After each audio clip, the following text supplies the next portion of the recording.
Time చూసుకుని మధ్యాహ్నం 3 అయిందని తలుపు తీసుకుని బయలుదేరబోతుంటే నాని మామయ్య లోపల నుంచొచ్చి, ఎందుకురా ఉన్న ఒక్క గడియ ఇంట్లో ఉండడం మానేసి ఎండలో అలా తిరుగుతావు? అయినా ఆదివారం పూట అక్కడ ఏముంటుంది అన్నాడు. నా జ్ఞాపకాలు అనుకున్నాను మనసులో. బయటికి మాత్రం ఒక చిరునవ్వు నవ్వేస్తుంటే, ఎంతైనా 4 ఏళ్లు చదివిన కాలేజీ కదా బాబాయ్ గారు, వెళ్ళనివ్వండి అంది కళ్యాణి. బావుందమ్మా నీ సమర్థింపు. వెళ్ళరా, కానీ ఎండలో అట్టే తిరక్కు, సాయంత్రం తొందరగా రా, మన వాళ్ళంతా దిగుతారు అనుకుంటూ లోపలికెళ్ళిపోయాడు. తలుపు తీసుకుని బయలుదేరాను. ప్రయాణ బడలిక వల్ల నిన్న రాత్రి రాగానే భోంచేసి పడుకున్నాం. ఉదయాన్నే సుధీర్ని పెళ్ళికొడుకుని చేయడం, ఆ హడావిడిలోనే కనక మహాలక్ష్మి అమ్మవారి గుడికి కూడా వెళ్ళొచ్చేశాం. తన ఫ్రెండ్ మల్లిక వాళ్ళింటికి వెళదామండి అని కళ్యాణి అడిగితే, సరే ముందు ఫోన్ చేసి కనుక్కోమన్నాను.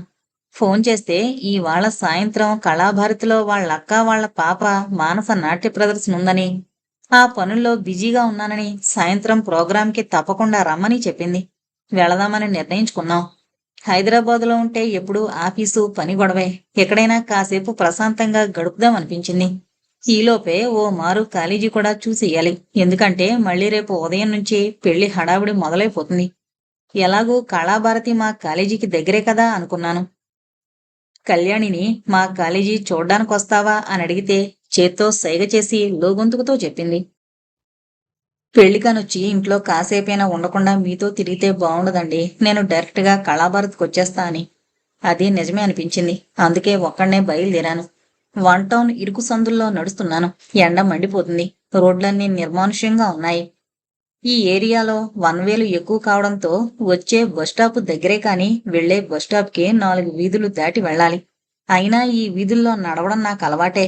ఇంజనీరింగ్ చదివినన్నాళ్ళు ఇంటికి వెళ్ళడానికి తక్కువ, హాస్టల్లో ఉండడం ఎక్కువ అయినా పండగలొచ్చినప్పుడల్లా వీళ్ళింట్లోనే ఉండేవాణ్ణి. ఇలా బస్టాప్కి చేరానో లేదో 60C బస్ వచ్చింది. ఖాళీగా కూడా ఉంది. ఏమి నా భాగ్యమో అనుకుంటూ ఎక్కాను. టికెట్ తీసుకుని ఆఖరి సీట్లో కూర్చున్నాను. మున్సిపల్ క్రికెట్ స్టేడియం బయట కుళ్ళు కాలవల్ని, పోలీసు బ్యారక్స్ ఫుట్ కోతుల మీద బట్టల కొట్లని, సెకండ్ హ్యాండ్ పుస్తకాల షాపుల్ని, చిత్రాలయ, జగదాంబ సినిమా హాళ్ళని దాటుకుని కాంప్లెక్స్ దిశగా బస్సు పరుగులు తీస్తోంది. జగదాంబ జంక్షన్లో సిగ్నల్ పడితే ఆగింది. ఇక్కడ కూడా ట్రాఫిక్ పెరిగిపోయింది. జగదాంబలో హాలు మీద జురాసిక్ పార్క్ పెద్ద రాక్షస బల్లి కటౌట్ పెట్టుంది. ఎన్నో సినిమాలు చూసాం అక్కడ. శనివారం రాత్రి సెకండ్ షోలు, ఆదివారం ఉదయం లేటుగా నిద్రలేవడం. జీవితం చాలా నెమ్మదిగా హాయిగా ఉండేది అప్పట్లో. గ్రీన్ సిగ్నల్ ఇవ్వడంతో బస్సు కదిలింది. ముందుకు దూసుకుపోతున్న ఈ బస్సు కాలంలో మాత్రం నన్ను వెనక్కి మోసుకుపోతుందే అనుకున్నాను. ఏ కొత్త బిల్డింగు కనపడినా ఇంతకు ముందు ఇక్కడ ఏముండేదబ్బా అనిపిస్తోంది. మద్దెలపాలెం నుండి కాలేజీకి వెళ్లే జంక్షన్ దగ్గర బస్సు స్లో అయితే పాత అలవాటు ప్రకారం రన్నింగ్లో దబీమని దిగేశాను. అలవాటు తప్పిపోవడం వల్ల కాలు కొద్దిగా బెణికింది. గడిచిపోయిన కాలానికి సాక్షిగా అనుకుంటూ కాలేజీ దిశగా నడుస్తున్నాను. ప్రొఫెసర్ల క్వార్టర్స్ ని, ఆర్మీ వాళ్ల ఆఫీస్ ని దాటుకుని అప్పెక్కుతున్నాను. అటు వెళితే కాలేజీ, ఇటు వెళితే హాస్టళ్లు. ఎలాగో కళాభారతికి వెళ్లేటప్పుడు హాస్టళ్ల మీద నుంచే కదా వెళ్లాలని ముందు కాలేజీకి వెళ్లాను. అర్ధచంద్రాకారంలో గ్రౌండ్ చుట్టూ ఒకదానికొకటి దూరంగా విసిరేసినట్టున్న డిపార్ట్మెంట్లతో 180 ఎకరాల్లో విస్తరించిన మహావృక్షం. ప్రతి సంవత్సరం ఎక్కడెక్కడి నుంచో కొత్త పక్షులొస్తాయి. కాస్త కన్నీటిని, కొన్ని చిరునవ్వుల్ని పంచుకుంటాయి. జీవితాలు కలబోసుకుంటాయి. ఎన్నెన్ని విజయాలు, మరెన్నో అపజయాలు. వ్యక్తిత్వాలు రూపుదిద్దుకునేది అక్కడే. అనేక ప్రేమ కథలు ఈ రోడ్డు మీదే మొదలవుతాయి. అనేక ప్రేమ కథలు ఈ నీడలోనే భగ్నమవుతాయి. యవ్వనం ఇంద్రధనస్సు తన సకల వర్ణాల్ని ప్రదర్శించేదక్కడే. చూస్తుండగానే 4 ఏళ్లు గడిచిపోతాయి. ఈ చెట్టు గూట్లో రెక్కలు తొడుక్కుని పక్షులన్నీ ఎక్కడికెక్కడికో ఎగిరిపోతాయి. మళ్ళీ కొత్త పక్షులు. చెట్టు మాత్రం అక్కడే నిబ్బరంగా నిలబడుంటుంది. ఇక్కడ చదివినన్నాళ్ళు కాలేజీని తిట్టుకోని రోజు లేదు.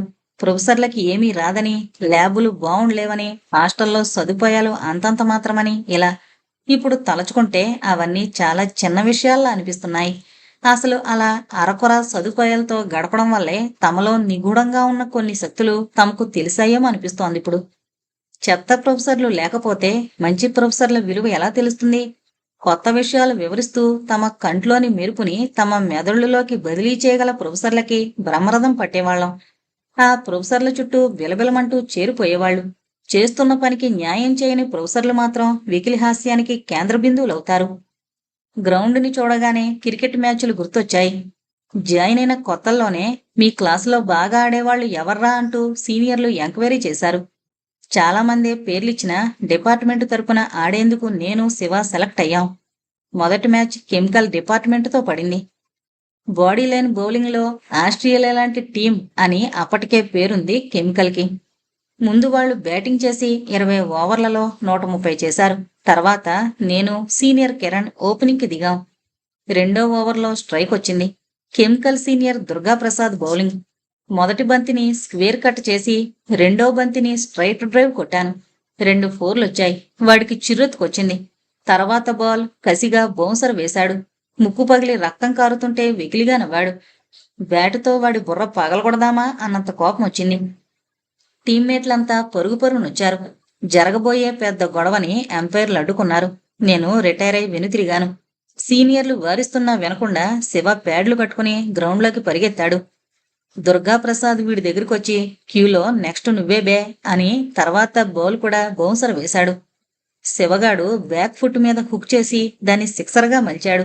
ఇంకంతే, తర్వాత ఒక్క వికెట్ కూడా పోకుండానే మేం గెలిచాం. మ్యాచ్ అయిపోయాక శివ దుర్గాగాడి దగ్గరికి వెళ్లి ముందు సాటి ప్లేయర్ని గౌరవించడం నేర్చుకో, క్రికెట్ హాకీ తర్వాత అన్నాడు. అప్పటికే ఓటమి భారంతో ఉన్న దుర్గా తలదించుకుని వెళ్లిపోయాడు. శివగాడి ధైర్యానికి సీనియర్లంతా నిశ్చేష్టులైపోయారు. మెరైన్ ఇంజనీరింగ్ డిపార్ట్మెంటు దాటగానే electronics and communications department. Main బిల్డింగ్కి ఆ బిల్డింగ్కి మధ్యన క్యాంటీన్ని దాటుకుని వీళ్ళ డిపార్ట్మెంట్ దిశగా నడుస్తున్నాను. మధ్యలో ఎలక్ట్రికల్ మిషన్స్ ల్యాబులు. వడ్లమాని ప్రదీపు, మాచినేని సతీషు, ఆకెళ్లగాడు, సూర్రెడ్డిగాడు, శైలజ, కృష్ణ తులసి, రత్నాకర్గాడు, సుజాత, కొంపెల్లి ప్రకాషు, ఇలా వీళ్లంతా తమ డిపార్ట్మెంట్ నుంచి ఒక చేత్తో బ్యాగు, మరో చేత్తో రికార్డులు పట్టుకుని ఈ ల్యాబులకి పరిగెడుతున్నట్టే ఉంది. 14 ఏళ్లు గడిచిపోయాయి. కాలం కూడా పరుగు పెడుతోంది. మరి ఇప్పుడు పరుగు పెడుతున్నారు. అది హైదరాబాదు దిక్కుమాల రోడ్ల మీద లేక అమెరికా ఫ్రీవే మీద అన్నది చాలా చిన్న విషయం. జీవితంలో పరుగు తప్పదు. ఎక్కడో శివగడి లాంటి వాళ్లు పరుగాపేది దారి పక్క మంచులో తడిసిన పూలలోని వర్ణాల్ని చూస్తామని, తరచి చూసే కొద్దీ ముడుచుకుపోయే నిద్రగన్నేరు లాంటి సత్యాన్ని తడిమి చూస్తామని అన్న ప్రపంచం మాత్రం పరిగెడుతూనే ఉంటుంది. ల్యాబ్ని రోడ్డుని దాటుకుని డౌన్లో ఉన్న మా డిపార్ట్మెంట్కి వచ్చాను. డిపార్ట్మెంట్ ఆఫ్ ఎలక్ట్రికల్ ఇంజనీరింగ్ రంగు వెలిసిపోయిన గోడలతో కాలాన్ని ధిక్కరిస్తూ నిలబడుంది.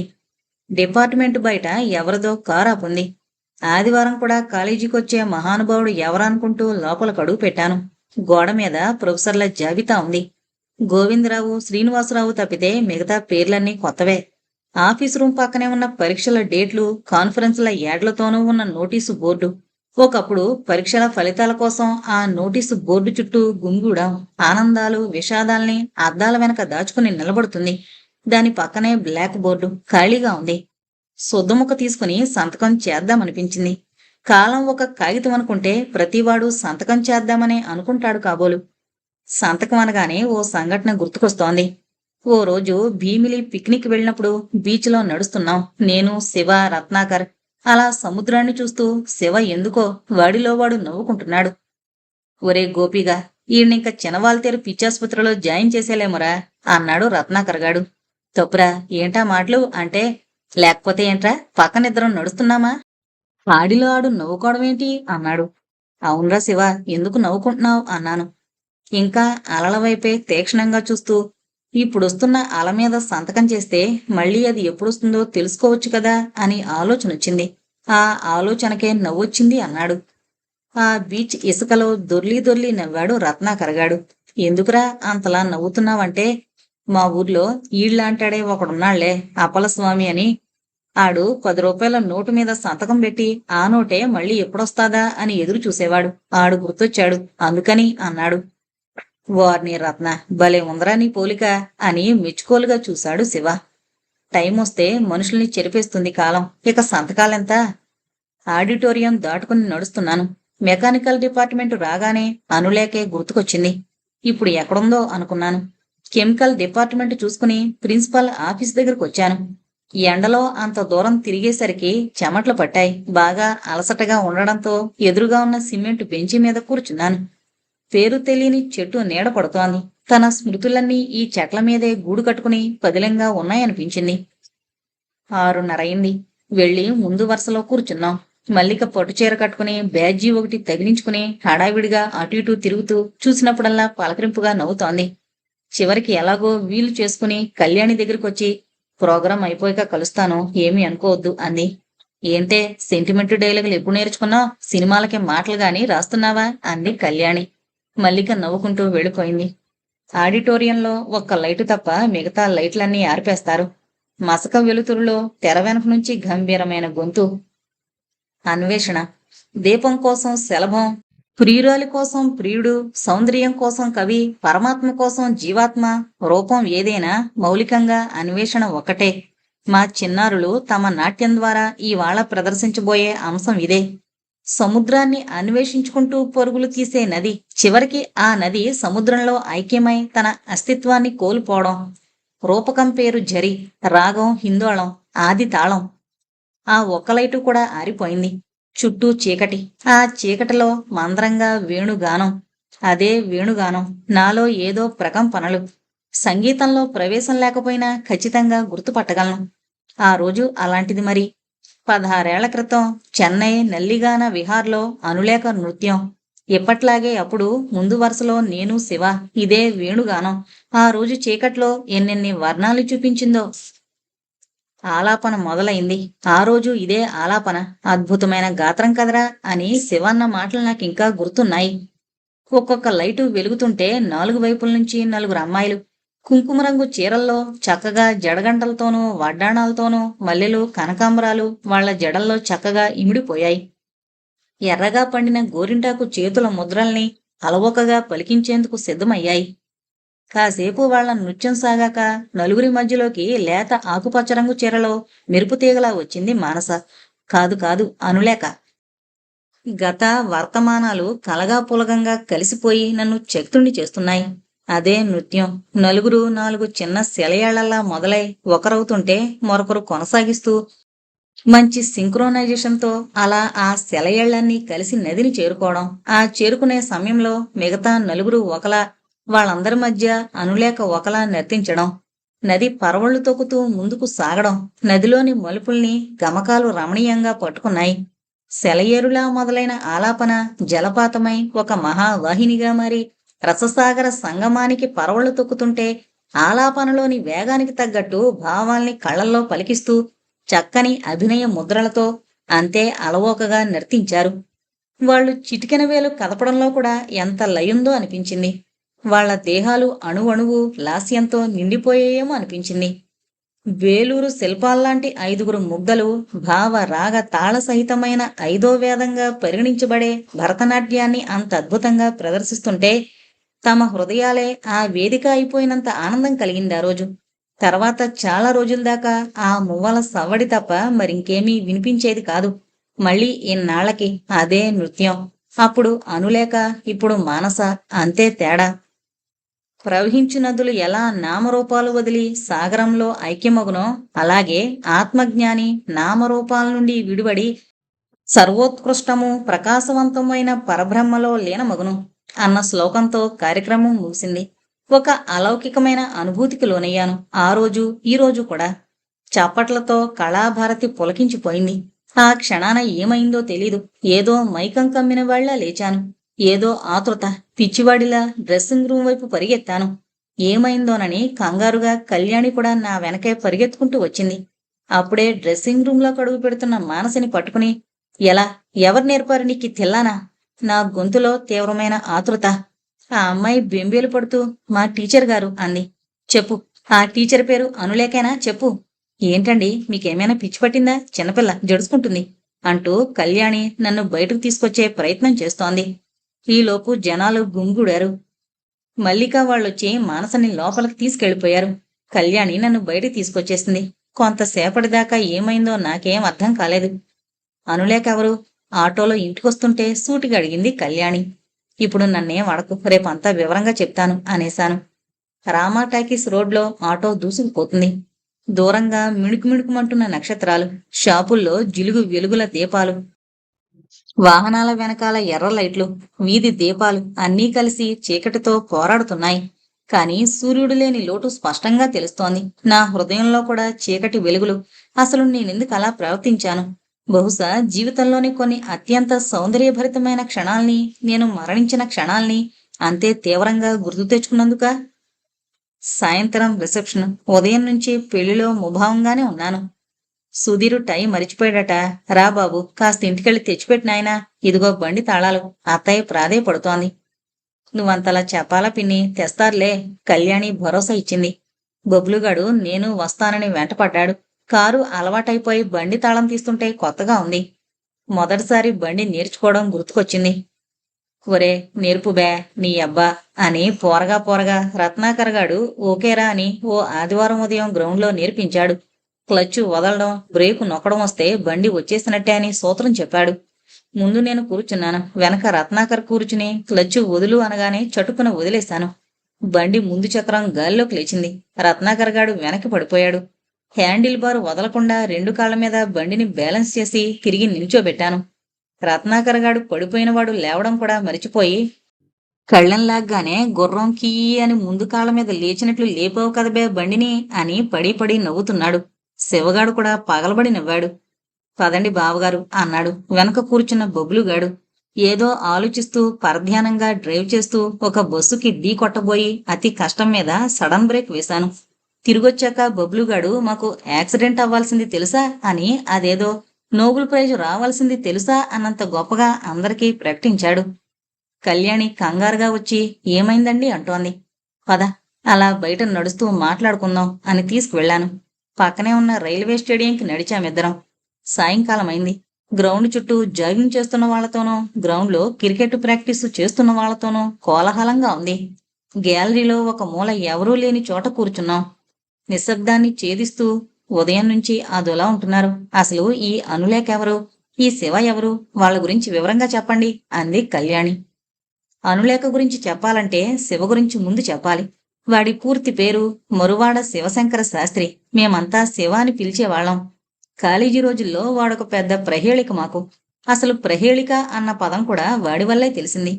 సెకండ్ ఇయర్ ఎగ్జామ్స్ టైంలో అర్ధరాత్రి మద్దెలపాలెం రోడ్డు మీద బండి పార్క్ చేసి నేను శివ రత్నాకర్ గాడు టీ తాగుతుంటే అలా ఆకాశంలోకి చూస్తూ జీవితం ఒక పెద్ద ప్రహేళికరా అన్నాడు శివ. అబ్బా, నీ తెలుగుతో చస్తున్నాం బే, అర్థం కూడా చెప్పాడు అన్నాడు రత్నాకర్ గాడు. వీడు ఆకాశంలోకి చూస్తూ ఉండిపోయాడు కానీ అర్థం మాత్రం చెప్పాడు కాదు. నాకు అర్థం తెలియకపోయినా అడగడానికి కూడా నామోషి. శివ మౌనంగా ఉండిపోవడంతో నా వైపు తిరిగి, ఒరే వాడు మళ్ళీ ధ్యానంలోకి వెళ్ళిపోయాడు కానీ నువ్వు చెప్పరా అన్నాడు. చచ్చాం అనుకున్నాను మనసులో. ఒక వెర్రి నవ్వు నవ్వుతున్న నన్ను చూసి, ఏంటి అమ్మ కూడా ఊనా అని వెటకారంగా నవ్వాడు రత్నాకర్ గాడు. శివ సరుణ నా వైపు తిరిగి, నీకంటే వాడే బెటర్ కదరా, తెలియకపోతే అడిగాడు. ఐ హేట్ యువర్ హిపోక్రసీ అన్నాడు కటువుగా. నాకు కోపం వచ్చి, ఇందులో హిపోక్రసీ ఏముంది, ఎవరో ఒకరు అడిగారు కదా అన్నాను. నీ సంగతి నాకు తెలుసురా, ఒకవేళ వాడు అడగగానే నేను చెప్పేసుంటే ఓస్ ఈ మాత్రం కూడా తెలీదా అని వాడి వైపు ఓ లుక్ ఇచ్చేవాడివి. అది అది నాకు నచ్చంది అన్నాడు. ఆ క్షణంలో వాడు నా మనసుని నగ్నంగా నిలబెడుతున్నట్టు అనిపించింది. రత్నాకర్ గాడు కల్పించుకుని, ఏంటి ఓయ్ మరీ టూ మచ్ చేస్తున్నారు, చల్ చలో అని లేవదీశాడు ఇద్దరిని. బండెక్కుతూ శివ, ప్రహేళిక అంటే పజిల్రా రత్న అన్నాడు. ఓహో, అయితే లైఫ్ కాదురా, నువ్వే పెద్ద పజిల్ అన్నాడు కిక్కొడుతూ రత్నాకర్ గాడు. ఆ సంఘటన నా జీవితం మీద చాలా ప్రభావం చూపింది. నిజానుకున్న శక్తి తెలిసింది. తెలియకపోతే తెలీదని నిర్భయంగా ఒప్పుకోవడం, తలకు మించిన పనిని తీసుకోకపోవడం, ఒకసారి తీసుకున్న పనిని ఎన్ని అవరోధాలు ఎదురైనా పూర్తి చేయడం వంటి సుగుణాలన్నీ ఆ సంఘటన తర్వాతే అలవరుచుకున్నాను. వాటి వల్లే రోజు రోజుకి మారిపోయే ఈ సాఫ్ట్వేర్ ఫీల్డ్లో నిలదొక్కుకోగలిగాను. ఇంజనీరింగ్ కౌన్సిలింగ్లో మొదటిసారి కలిసావాణ్ణి. వాళ్ల నాన్న పరమేశ్వర శాస్త్రి గారిని, వీడిని వాళ్ల మామయ్య తీసుకొచ్చారు. వంశధార ఒడ్డునున్న శ్రీముఖలింగం వాళ్ల ఊరు. పంచుకట్టు, విభూది, తిలకతో ఉన్న శాస్త్రి గారిని చూస్తున్నారంతా. ఆయన పక్కనే బిక్కుబిక్కుమంటూ కూర్చున్న శివగాడిలో మరో శివుడు దాగున్నాడని నాకప్పుడు తెలీదు. ఇద్దరం ఆంధ్ర యూనివర్సిటీలో జాయిన్ అయ్యాం. మమ్మల్నిద్దరినీ దగ్గర చేసింది క్రికెట్. జాయిన్ అయిన తొలి రోజుల్లోనే ఇద్దరం డిపార్ట్మెంటు తరపున ఆడడానికి సెలెక్ట్ అయ్యాం.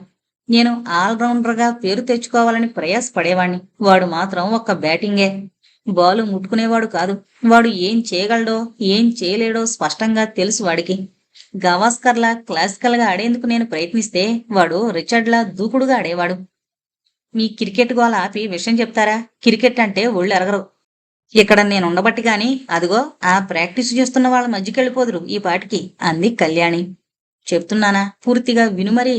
బ్యాటింగ్ శైలికి మనిషి మనస్తత్వానికి లింక్ ఉంటుంది తెలుసా అని మళ్ళీ కొనసాగించాను. కాలేజీలో చేరిన మొదట్లోనే వాడి గురించి మాకు అర్థమైంది.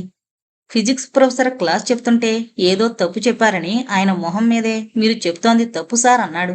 ఆయన హుందాగా తీసుకోబట్టి సరిపోయింది గాని లేకపోతే ఏమయ్యేదో ఊహించడం కష్టమే. ర్యాగింగ్లో బాగా రాటు తేలాడు. బిరుకుతనం మొత్తం పోయింది. ఏ విషయమైనా కొండ బద్దలు కొట్టినట్టు చెప్పేవాడు.